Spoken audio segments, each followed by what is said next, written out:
We will call to order the regular board meeting for the Board of Election Commissioners for the City of Chicago. Good morning. My name is Maricel Hernandez. Seated to my left is Commissioner Jonathan Swain, and to my right is Commissioner William Kress. Next item on the agenda is consideration of the agenda. Are there any changes or edits? If not, we will go on with the approval of the regular board meeting minutes of April 10, 2018. Is there a motion to approve? So moved. Second? Second. All those in favor? Aye. Motion passes and the minutes are approved. Next item is the April 24, 2018 regular board meeting minutes. So moved. Second? Second. All those in favor? Aye.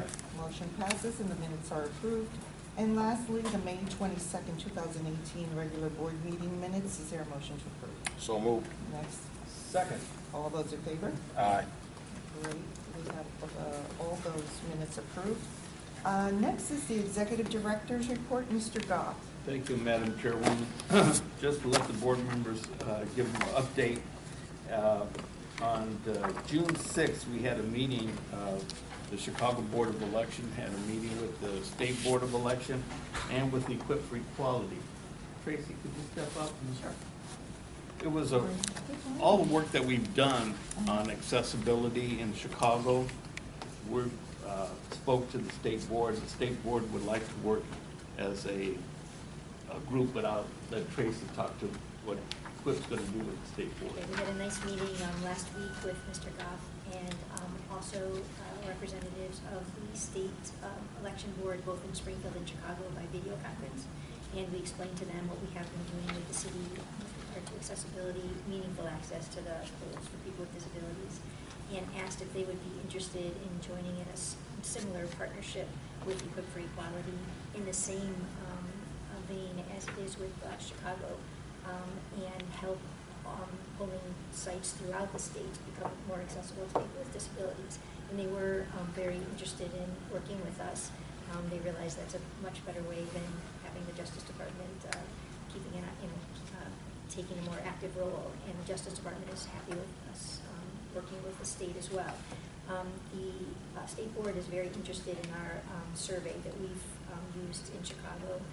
It's yet to be determined whether they'll be using it in the electronic form or paper form, but they are very interested in implementing that survey throughout the state, so we're pleased to be doing that. So again, we're going to be using the model that we've been using in the Chicago Board of Elections. Thank you so Sure. much. You want me to come back? Or No. I'll give you an update on what we've been doing at Equip for Equality and with the Chicago Board of Elections. Equip for Equality now has reviewed all of the polling place accessibility surveys that were conducted by approximately 160 staff and volunteers during the March primary election. We do find that we do need to go back to a few of those sites to just clarify some of the responses that were given. Louder, sorry. We are also working with the Department of Justice and Chicago Board of Elections to determine what remedies are necessary to make the polling places accessible to people with disabilities, and we're actually focusing on the permanent remedies. Of course, temporary remedies will be allowed while the permanent fixes are being done, but we're identifying with the Chicago Board of Elections what does need to be done in each of the polling places with regard to permanent remedies. We are also pleased to announce that we're going to be headed next week. A number of people from Equip for Equality are heading to the National Disability Rights Network annual conference in Baltimore, and one of the focuses of that meeting is on accessibility to the polls for people with disabilities. And Mr. Gough is going to be, Executive Director Gough is also attending that meeting with us. They're going to be the Election Assistance Commission, which is a federal agency, will be at the annual conference and is going to be holding a town meeting to learn throughout the country what's going on with access, meaningful access for people with disabilities to the polls. Again, they're entitled to vote independently and privately. And that's what everyone's goal is. Executive Director Gough and Equip for Equality will actually be meeting specifically with the commissioners from the Election Commission to talk about what's been going on in Chicago, and see that that's a wonderful opportunity. So things are moving forward. We're recapping what happened in March and moving forward to get prepared for the November election as well. Do you have any questions? What, from your survey, and if you can't answer this question definitively, I can defer. Sure. What percentage of the polling places that we have, when you look at permanent remedies, are polling places that have to be changed? Gonna have to, I'm gonna say, I'll table that and get back to you. Okay. Remember, we only surveyed in March, a small portion of all of the polling places. Okay. So we have more to do in November, but I can report back to you, hopefully the next meeting, with regard to what we've done in 2018. I would say many of them need some work, but not necessarily many things. I'd rather defer to the next That's fine. meeting. That's why I gave the option. Well, Sure. Thank you. Well, I think my question, oh, Just to let you know, and it gets to the point where we have our polling place, we have a disability sign for parking. It's supposed to say van accessible. So every polling place that has the sign out there for parking is not good.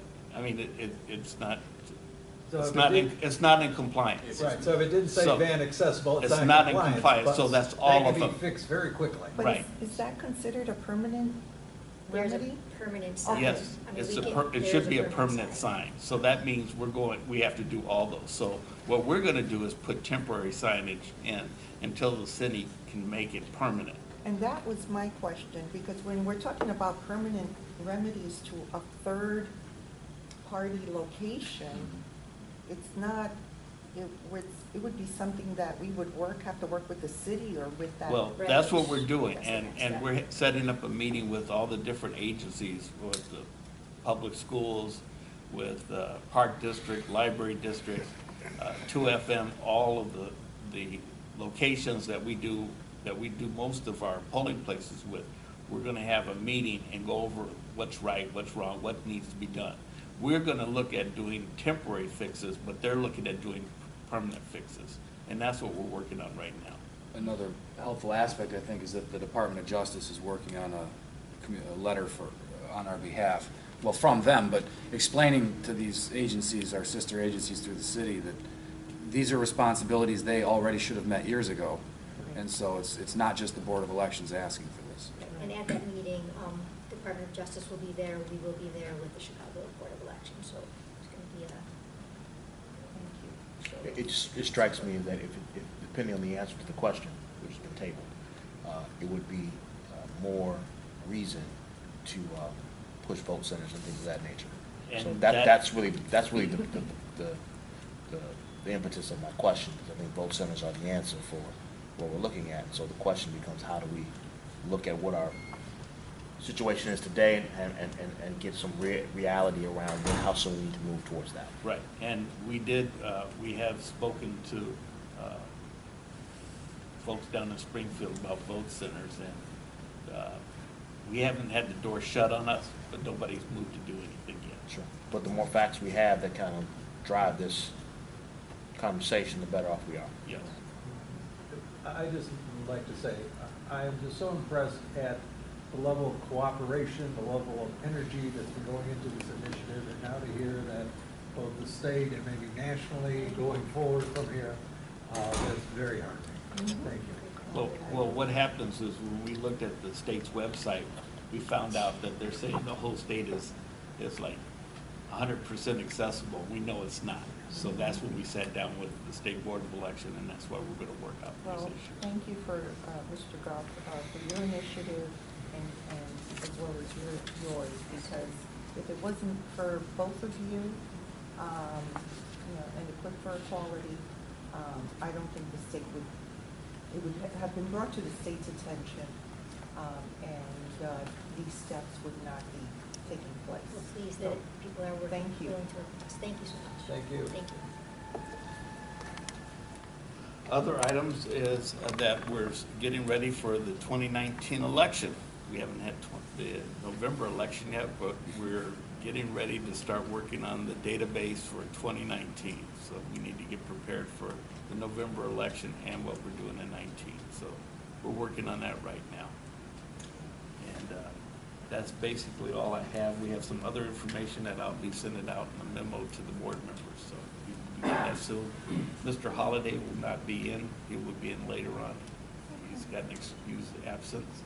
So, Excellent. So, Mr. Allen? Mr. Allen. Good morning. Good morning.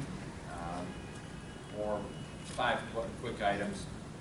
Currently, we're working on the contract specifications for the printing of signage, forms, envelopes, hybrid documents, and I voted wristbands.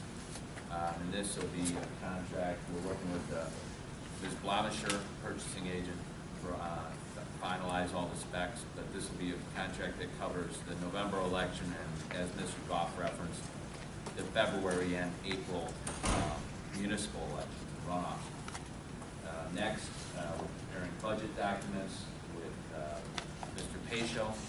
So these are basically preliminary documents that outline different projects the board has been working on for the budget committee for the city council.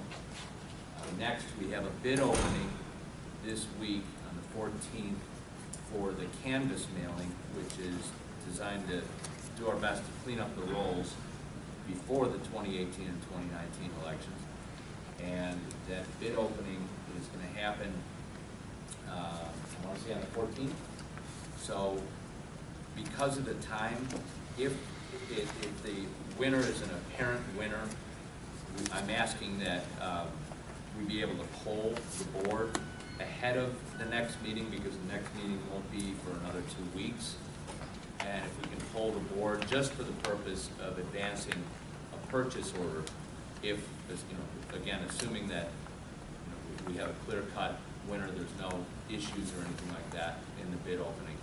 So we may be in contact with you later this week just for the sake of getting that rolling so that we can order the paper. The paper situation has changed dramatically in the last year, so that we have to advance order our paper, especially any kind of heavier paper, much farther in advance. And in certain cases, you might have, where we used to have a 28-day advance order, now it may be 3 months, depending on the type of stock we're ordering. So, And why is that? fewer mills, and certain mills saying, well, we're only going to make 9-point stock, card stock, every other month. So if you catch them in the wrong time, it's like, well, we're not really doing that again until September. And the difficulty we have is this canvas mailing has to happen 90 days before election day, so it's got to be in the mail by that first week of August. And just to interrupt, the issue of paper mills is half of them have already closed their doors. And when for this upcoming election, we're going to have 2 ballots. We're going to have to get the order in soon to the paper mill. Now, next, since the last board meeting, we had the joint public hearing with the State Board of Elections on automatic voter registration. Thank you, Chairwoman, for delivering remarks at that. It went really well for the State Board and the Chicago Election Board. It was a little bumpier for some of the state agencies in terms of fielding questions about implementation.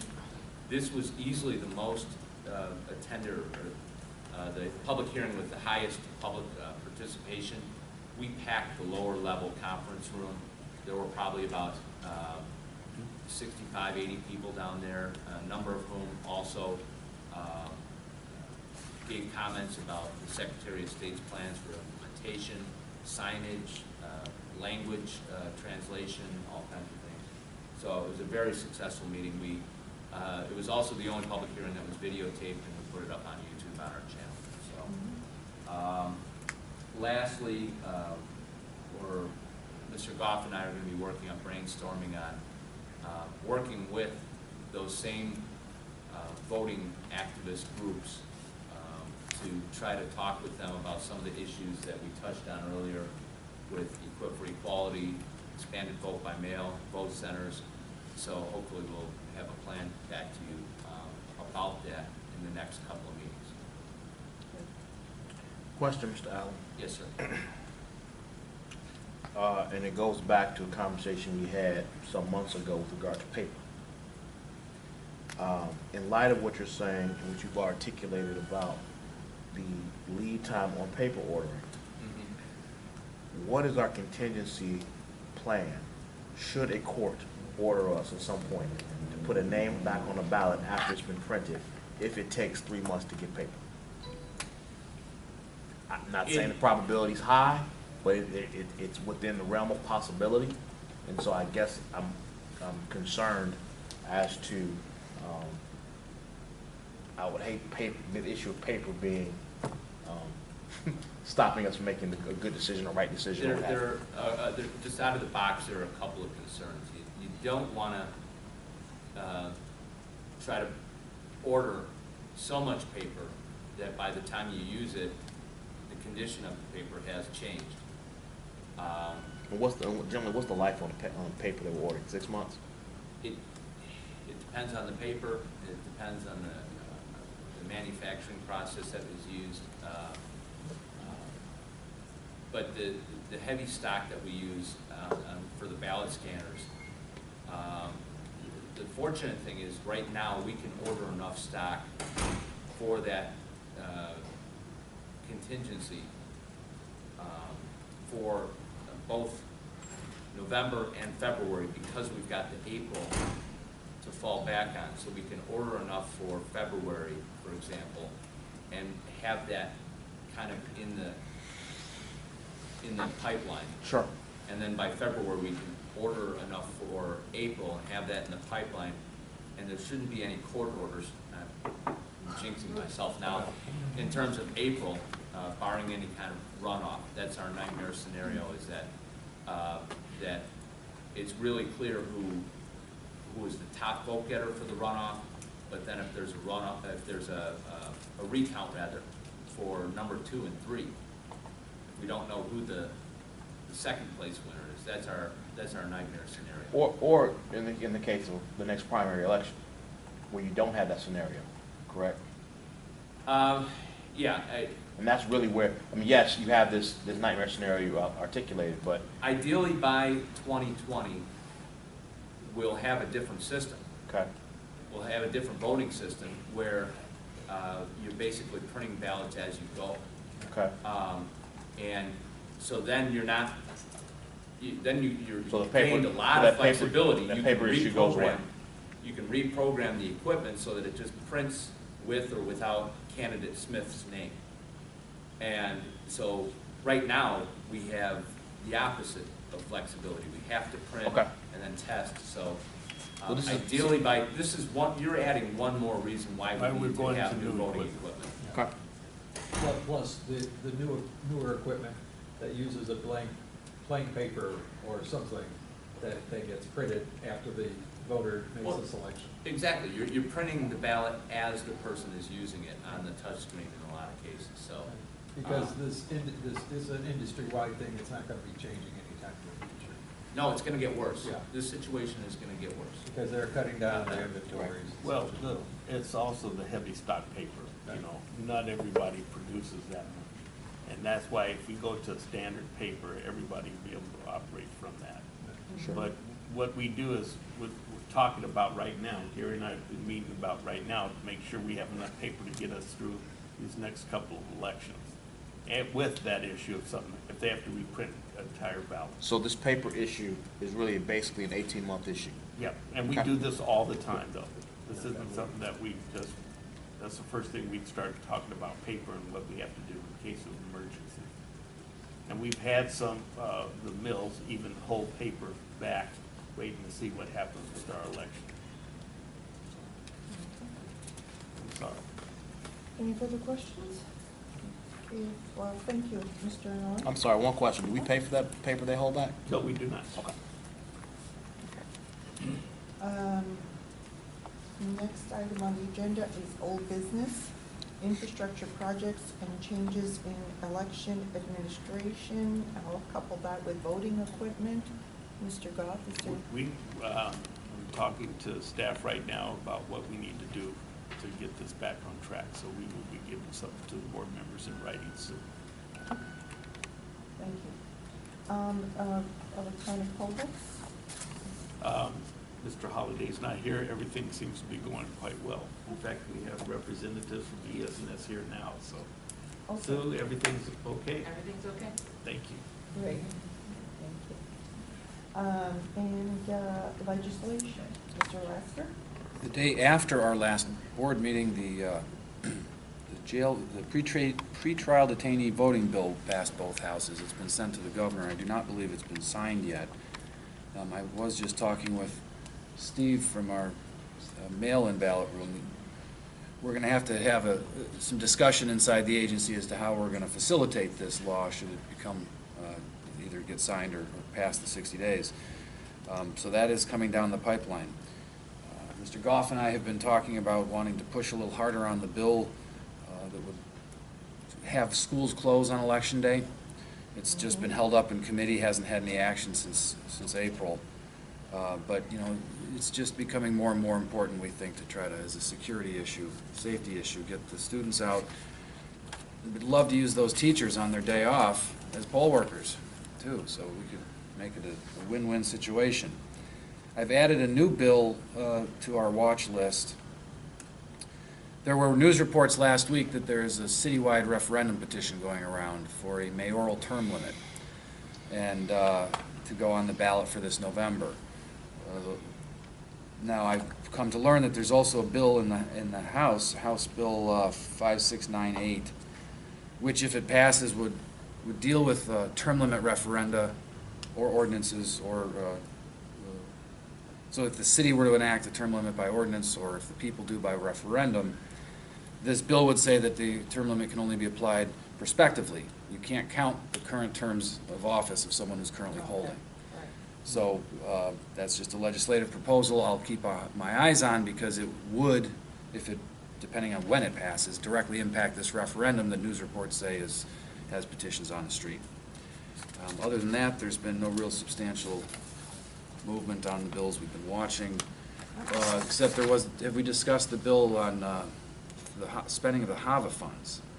That has passed, right, but is still not signed by the governor? It has not been signed with the governor. So the legislature has taken half of the HAVA funds that the state has just recently received and earmarked those funds to create a system where security experts would travel to all the election authorities throughout the state. We're down to 108 authorities now, and work with them on security for cyber systems and computer systems, all staying within the current realm of what the equipment is, but looking for good ways to do that. We'll see if the governor signs off on that bill. And that's it for the legislation. Whether you just hire. Well, they're talking about a group of cybersecurity folks going out to each one of the different locations throughout the state. I just don't know how something like that's going to be managed.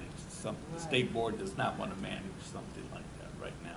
Yeah. So Picturing a it's VW microbus driving the stage, you know.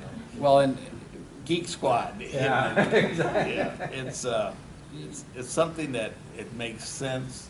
Smaller jurisdictions don't have access to people like the Chicago Board or County Clerk's Office, but a lot of those smaller jurisdictions don't want anybody else coming into their location. That's exactly, So yeah. it's got to be looked at. And they appropriated half the funds? Well, no, what happened was the state board and the county had different viewpoints on the best way to manage the HAVA funds. And the legislation basically took the county's perspective, which was we need a bunch of cybersecurity experts to visit all these different counties. The state board has already publicly expressed a lot of concerns about how that would fit in with its mandate, or more appropriately not fit with its mandate. They've also raised questions about liability, who would manage all of these persons, who would they report to, what would happen if they failed to detect something or warn a jurisdiction of something, and then something were to blow up in their IT infrastructure. So the state board has made its viewpoints known. So it's gonna be interesting to see whether the legislation actually gets signed. So it's passed both houses and it's before the governor? Yes. And, you know, part of this is freedom to do what you want to do with your own money. The Chicago Board of Elections, we had, before the HAVA grant was even being talked about, decided to start bringing in cybersecurity experts, you know, so it's clearly something that we believe in, we agree with, but this is also the city of Chicago. We're a relatively large target. Right. I can see how other downstate, smaller areas, I guess we never know where the Russians are going to pick, right? Or where is there a possible liability? It could be anywhere. But there are also avenues through federal government offers to monitor systems that these agencies might be able to get adequate protection in smaller areas just by working with the Homeland Security on it, like the state board has been monitored. Counsel, you probably know this better than I remember going back to when I began my legal career, which is quite a ways ago. There were still counties that were using just pen and paper ballots, you know. Is that still the case in some of the smaller counties? Well, we still use a lot of pen and paper ballots here. I don't know whether any county is exclusively that, because of the way that the Americans with Disabilities Act and HAVA work together. Yeah, But nobody's using pen and paper, but what computers are operating on is something different. Right. I know one small jurisdiction south borrows all states' computers to run their election on, because they don't have any computer equipment in their office. Yeah. So I mean, it's a hit and miss throughout. Okay, well, thank you. Is that it, Mr. Lasker? that's it, yes. Okay, Thank you. thank you. Thank you. We'll proceed now to new business. And the first items on the agenda are various legal services agreement. The first one is with Ryder Burns LLP, outside counsel for in Luis Segovia versus the U.S. Potential U.S. Supreme Court litigation, I would say. Correct. And this agreement, retainer agreement, would be from June 1st, 2018 through the completion of the Supreme Court appeal, whatever may happen, at the rate of $295 per hour for including reasonable travel and incidental expenses if necessary, and reasonable expenses for outside experts as approved by our general counsel, again, if necessary. Are there any questions? What's the expectation on the term of litigation? How long it's going to last? You're talking So- about Supreme Court, so you're talking about, Probably A while. The petition for writ of certiorari has been filed. My talking with the clerk's office in Washington, they don't expect that this session is almost done. Right. So it won't be decided on the petition for certiorari in this session, probably the next session then. We have been ordered to file a response. All of the defendants initially filed waivers to filing a response to the petition for writ, which is a common practice. But the court has now requested that we do file a response, and that's why I'd like the assistance of outside counsel. It's extremely detailed procedural rules and briefing formatting rules. One thing I'd like to commend Ryder Burns for is, you know, we've got ongoing relationships with them. They've been doing a nice job for us. I looked around a little bit, and to find people who have some lawyers in their firm with Supreme Court experience becomes very expensive. I mean, it's just the top level of litigation. Ryder Burns has given us the exact same rate that they've been giving us at the district court level. and what, just so I'm clear for this contract, what's our out? Do we have, it says unless terminated sooner. So what specifically are out should we choose to change counsel? Well, we just terminate the contract and switch counsel. So we have the ability to do that in this contract? Yeah. Well, we have the ability to do that To in all of our contracts. especially attorney-client relationships. Got it. Where we are the client. Just asking. So is there no further questions or comments? Is there a motion to approve? So moved. Is there a second? Second. All those in favor? Aye. Motion passes and the agreement is approved. The next is the agreement with Lasker Law LLC, and specifically Mr. Adam Lasker, to serve as the board's general counsel as directed by the board, the commissioners, and the executive director. A contract term for July 1st, 2018 through June 30th, 2019 at the rate of $250 per hour, and it also includes reimbursement for reasonable travel and incidental expenses.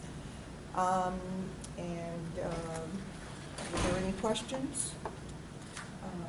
I just wanted to say, Mr. Lasker, you know, you have had the task of filling gigantic shoes.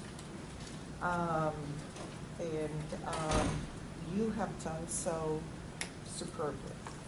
You have risen to the challenges, and I am very, very happy that you came here and that we continue this relationship hopefully for a very long time. If I can concur, if this were a swimming lesson, we dropped you in the deep end of the pool, and thankfully I don't have any children, but you swam like, what, Mark Spitz or something, but I'm aging myself there. You've done a phenomenal job. I had a feeling you were going to do a great job, but you surpassed all expectations. And so I think we're going to have you around for a while. Well, thank you. It has certainly been my pleasure to serve this board. It's been a fascinating roller coaster ride of a year, and my seatbelt is still on, so let's keep going. It's going to be a bumpy ride, yeah. Just no hockey this fall. No hockey this fall, you got it. Not with back-to-back elections. Write that in the contract, please? Not this fall. No hockey this fall or winter, okay? Can we put that in the contract? Okay, is there a motion to approve the agreement with Lasker Law LLC? So moved as stated. Second? Second. All those in favor? Aye. Motion passes and the agreement is approved. Next, the agreement is with our second legal counsel, Joan T.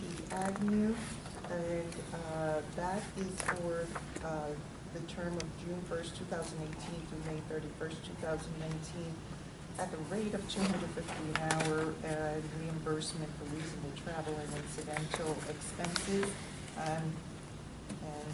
Ms. Agnew has been with us for many, many years, and another indispensable person who makes our agency work. And is there any questions? If not, is there a motion to approve? So moved. Is there a second? Second. All those in favor? Aye. Motion passes. And we will go on to other professional services agreements. Before I go into these next 6 agreements, these are agreements that we have renewed from year to year. Yes, they have. And these are the same agreements. Yes, they that are. that are being renewed. There are Yes, no they are. changes to the No agreements. changes Okay. at all. So I just wanted to make that clear before I move on. I do have a question in terms of the amounts.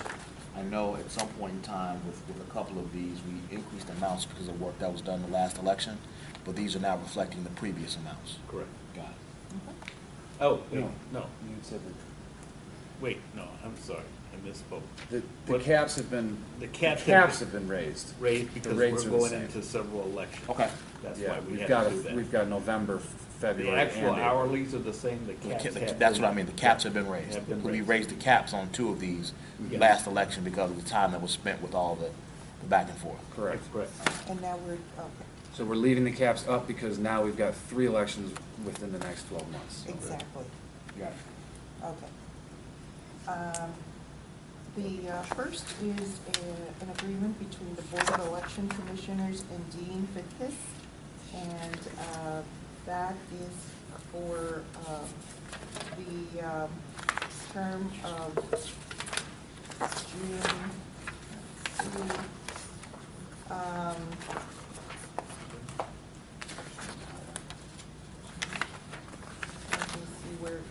have an outline. The term of this agreement is from July 1st, 2018 through June 30th, 2019, at the rate of $65,000 per hour. No. $65 an hour.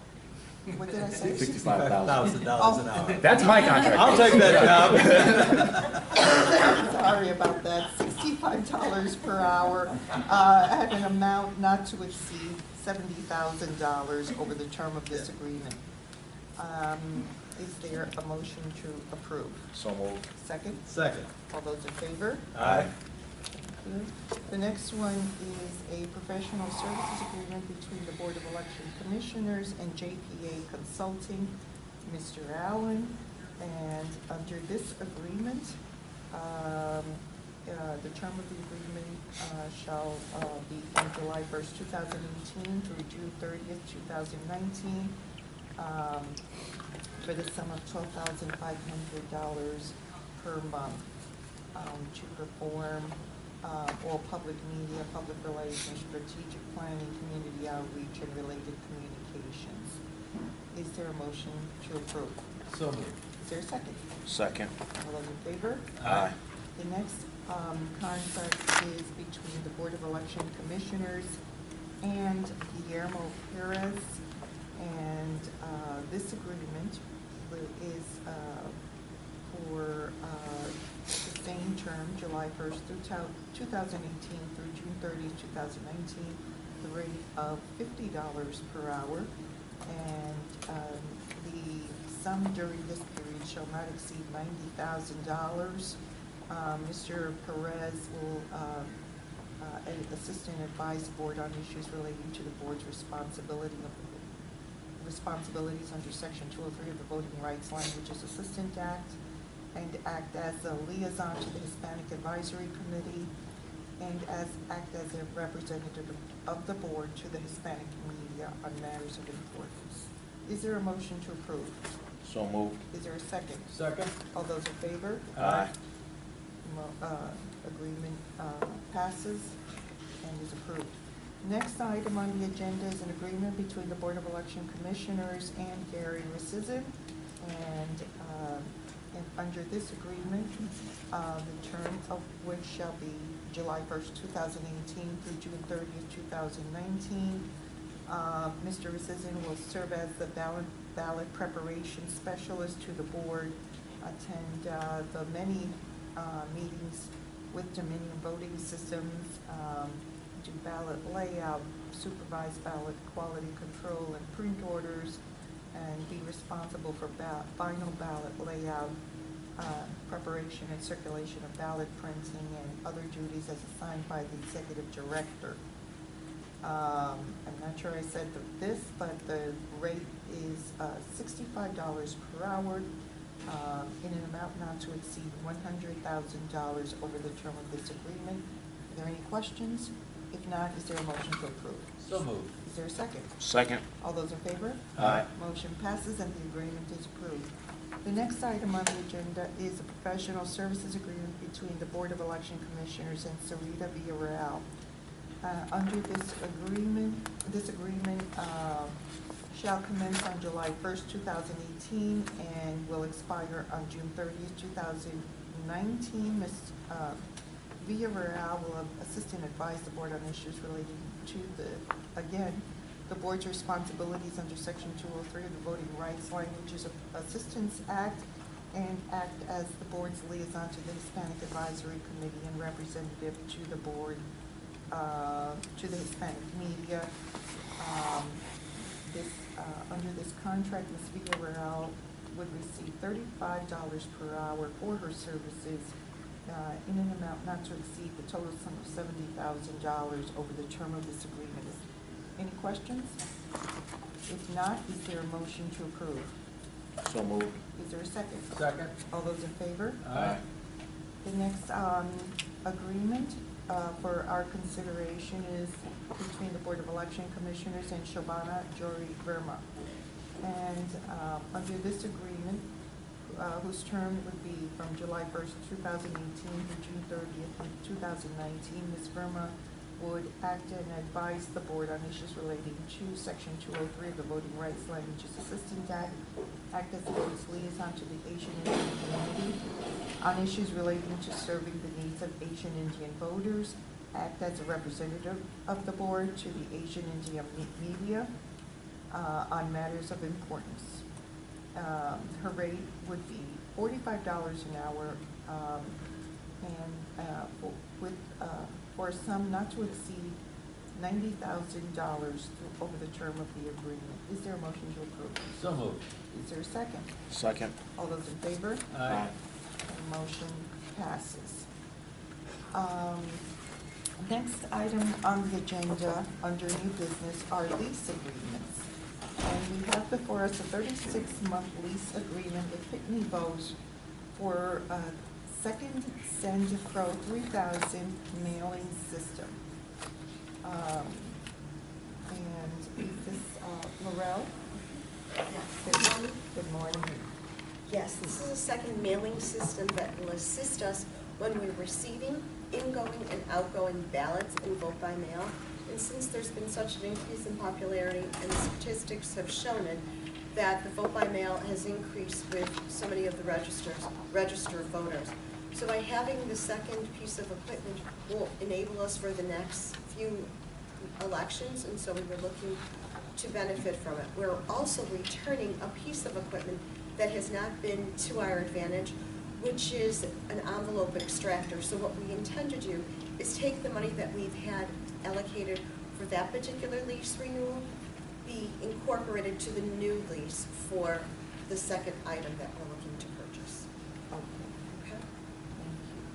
Are there any questions regarding this agreement? Real quickly, the equipment under this contract does what? It's for the second mailing, but we have neopost. There's two pieces of equipment that are coming up later Right. that we're going to be resending back. Gotcha. Okay.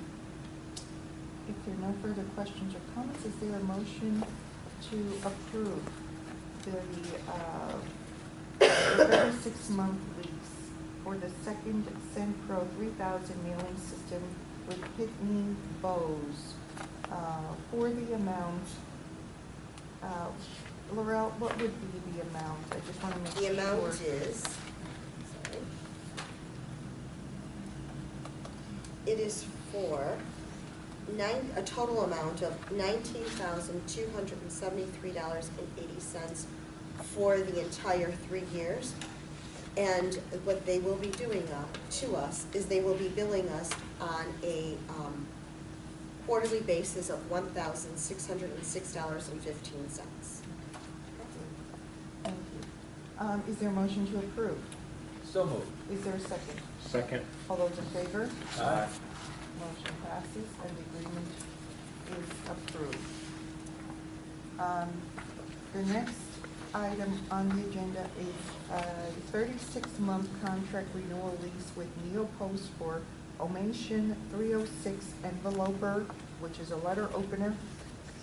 Laurel? Yes, that is correct. It is a letter opener that we use to open up our mail, and it's a very important piece of equipment to expedite the process when we're taking the count of the mail. This is the scenario where we have another piece of equipment which is called an envelope, mail extractor. And what that is a multi-function piece of equipment that takes more than one person to actually physically open it, sort it. By having just utilizing this, it's more efficient for us, so that's why we're looking to do that. And with the money that we're not using for the renewal of the extractor, we're looking to use it for the Neopost. So we're trying to use the monies that have been allocated for the next 3 to 6 years, well, 36 months, for equipment that will be more in our advantage for the upcoming election. So we're more strategically planning. Are there any questions? Okay, so this will do it all. Pretty much in the sense where it'll be faster. Right. It'll expedite it, opening it up and moving it quicker. Where we currently have both pieces, but the extractor, we have to have 2 people. We have to have one that sorts it, make sure it doesn't fall off the conveyor belt, and then catch it at the basket, where the opener just opens it. It opens, I believe, like 50 at a time. and then it just falls into a basket. So it's much quicker and faster. And it's not only just used for election time, but we also use it during registration, because there are times when we do get a large abundance of responses that we need to use that. Thank you. Is there a motion to approve the 36-month contract renewal lease with Neopost for Formation 306 enveloper? And let me ask you this, is it a 36-month lease or a 30-month? This one's a 30-month lease. Did I, okay, I apologize. Okay, It's a 30-month. It's a 30-month renewal lease for $16,885 from November 24th, 2018 through May 23rd, 2021. So moved. Is there a second? Second. All those in favor? Aye. And we also have before us a 60-month lease agreement with Canon OCE for OCE Color Wave 500 equipment. Yes, this is an updated version of what we currently have in districts and boundaries. This is the plotter machine that actually produces the maps that we use throughout the year, and in particular for election time. And this newer piece of our equipment can enhance what our usage is when it comes to signage for immediate needs. In our last experience with elections, where we had to run out and get those rush signs or put up postings, the equipment has always had that technology, but this particular one has further details and further features that will allow us to do that, provided we buy the right materials, which we're looking to do. It'll help us cut back on some costs with some immediate signs or long-term usage of it. So it's beneficial for us. It's also one piece of equipment as opposed to having two separate pieces of equipment. It also will help us archive our older maps that we currently have. So you can use modern technology with different, like the USBs, or even our older pieces of hard copies where we can scan them and save them to our library, our iCloud library that we use internally in-house. Okay. If there are no further questions. One quick question, it's a 60-month lease, 5-year lease. Do you see any massive change in the technology over 5 years that would make this obsolete quickly? Not necessarily the actual, it does allow for upgrades, first of all, to enhance the software, so it does allow for that. But any major technologies, no. Okay. This machine, though, is a big step up from the one that we used in the Right. past, and it has features that are, for lack of a better word, really cool. There's one sign that it can produce, for example, that can be used inside buildings that doesn't require any kind of adhesive. It can just slap up onto a wall and not leave any kind of gluey. Using a static. It's basically is cleaner than a Post-it note. Yeah. And so it's got a number of really great features, not the least of which, as Darrell mentioned, the ability to make 2,200 signs in a hurry. That's no longer an issue. That's no longer an issue. It's a scanner as well, so. And you're gonna need it for the upcoming, for what we're doing with mapping of the city. That's gonna be something you're gonna have, absolutely need. Excellent. So, Commissioner, I don't know if you made it through the 400 pages of supporting documents, but Actually, I did, because this is something that interests me. So at the beginning, I was a little concerned about the long term on it, but then when you think that we've been using this current equipment for so long, and there is, I agree, the flexibility for upgrades, Yeah, so. well, that's what I wanted Yeah. to get. It is upgradable, so we can, as they develop greater software, we can just plug it in. Yes, our current piece of equipment is here. We've had it since 2013, so. Yeah, I also have a representative here from Canon, if you'd like to ask them some specific questions, if there's anything else. This piece of equipment has got all the whiz bang that Jim Allen sees? Yes, it does. Okay, I'm happy.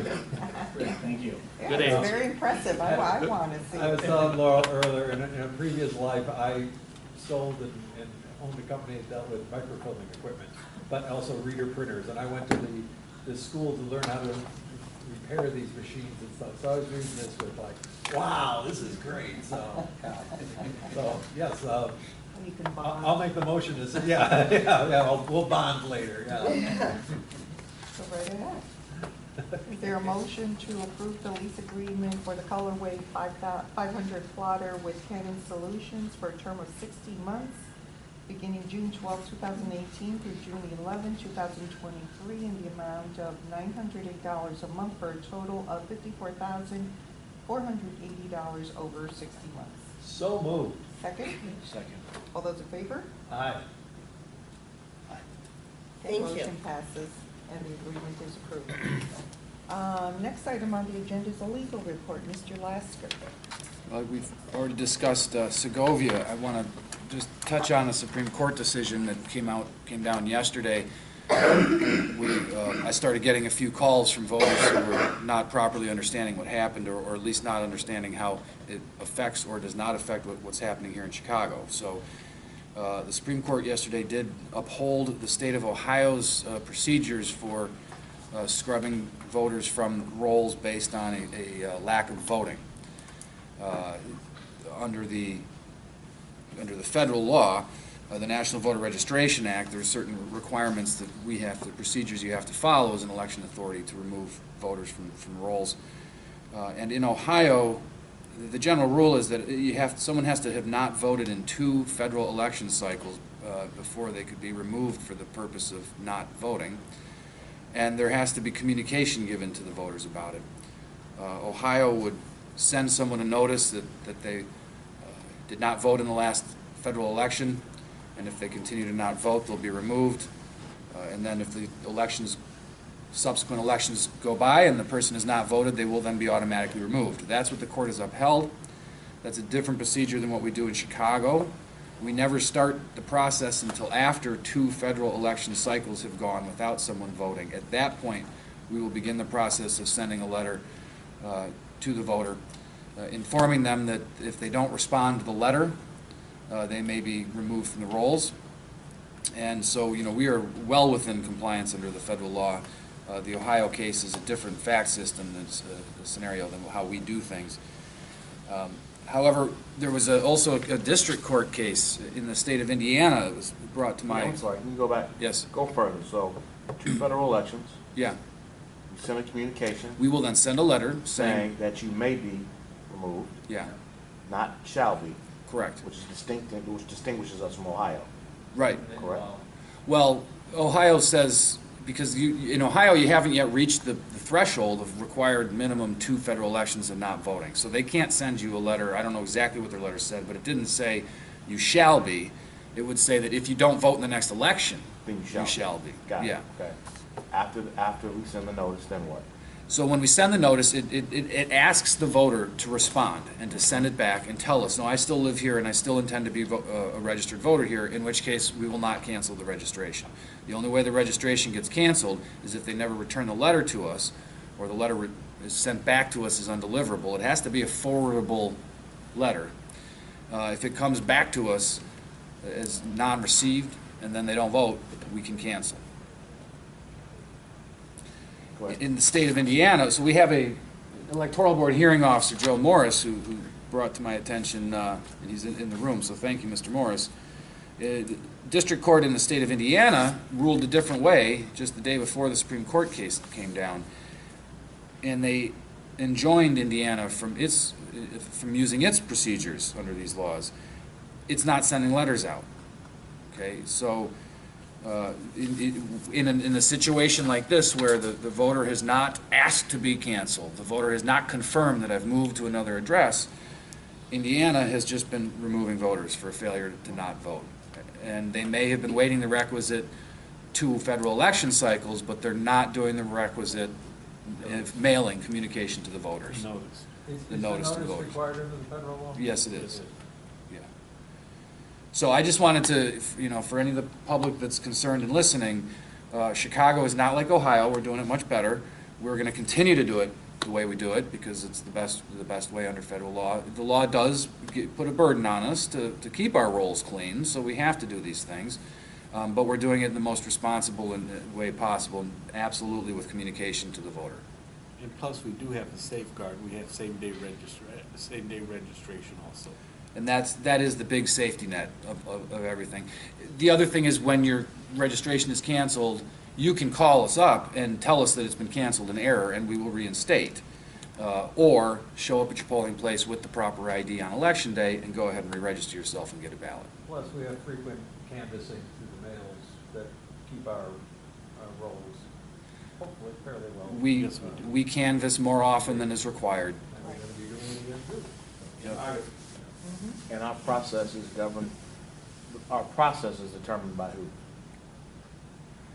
Well, for the federal election cycles, it's governed by these federal laws, and Right. it makes a lot of sense to just be uniform. So that's been the board's position for long before I came here, is that we will comply with these federal laws and basically use the same procedures during the odd year state and local elections, because it's almost easier that way than to flip-flop back and forth with various procedures.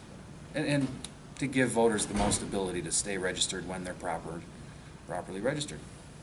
Are we communicating this message, this distinction of how we do things anywhere to any of our constituency groups so that we have clarity, or are we presuming that they have the clarity that we just got? Well, I'm gonna it's a communications question, but before we That's go why to I'm Jim. looking over there. Yeah, let me just quickly say, though, that I have been involved with Mr. Gough with the ACLU is doing a Know Your Rights publication that they're working on for voters.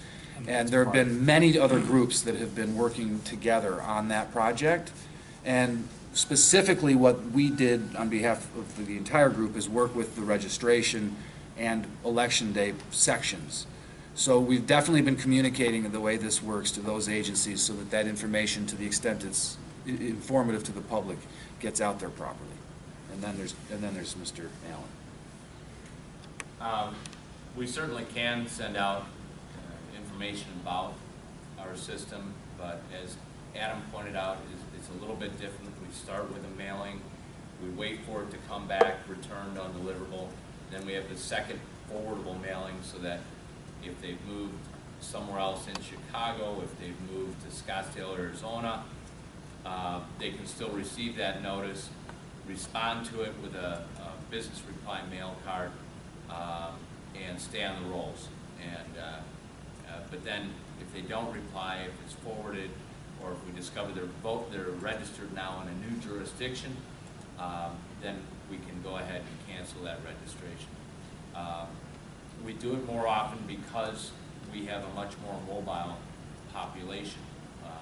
We have many more rental units than a lot of other jurisdictions. So Illinois requires that it be done every 2 years. Because of the amount of change that we see every year, we do it once every year. So we try to stay on top of this, but then the impact of this year's canvass, realistically, no one could be removed through inaction if the piece bounces back until 4 years from now, around 2022. Would maybe, do we have any, and given the fact that the decision just came down yesterday? Yesterday. Can we put something on our website stating, Whatever voter, procedures under are. voter information, this is what happens In Chicago? in Chicago. Okay. I think that would be, Agreed, that was my next suggestion. yeah. And something that clearly lays out the process in terms of canvassing, especially if canvassing mailings are gonna start happening August 1st, I think you said? Right. Right, especially as that happens, and especially in light of the sometimes misinformation that can be spread through the internet. Not intentional misinformation, but well-intentioned people communicating further misinformation. If we have some kind of resource we can point people to say, here's what the truth is with respect to canvassing and the like, then I think that would be helpful. Yeah, our canvas is pretty well accepted by Chicago voters because it's how people get their voter card. Yeah. So people actually tend to look forward to that, replace their old voter card, put the new one in their purse or wallet, and certainly we can reinforce that. if it's okay, I'd rather make that a link on an existing page rather than a whole separate page. If we have an existing page that describes our procedures. We have a few, Yeah. I'm thinking Few. voter registration and then information about the board. Yeah, So- because I've already seen on the wonderful social media some bizarre statements about what that Supreme Court ruling meant. And it would be great if we could clarify that. Did you get any immediate inquiries since yesterday? I was out of the office yesterday. Okay. I'm not aware of any. Okay. I know the State Board of Elections issued a different kind of response and also pointed out, like Adam did, that we have Election Day registration. Assuming automatic voter registration, so. And I think it's adding just, there's this one pointed piece, adding the point about same-day registration and grace period registration on the bottom side of that, of whatever you put together would be very, very helpful. Okay, thank you. Okay, thank you. Okay. Mr. Lasker, anything else? That's it for now, thank you. Okay, thank you. Next, we have no financial report today. I have not received any requests for public comment. And so, Mr. Lasker, is there a need for executive session today? No, we'll have one coming soon, but I don't think we have one today. Okay, thank you. And if there is no further business by the board, then I would entertain a motion to adjourn until our next regularly scheduled meeting on June 26th, 2018. Is there a motion? So moved. Is there a second? Second? All those in favor? Aye. Adjourned. Thank you.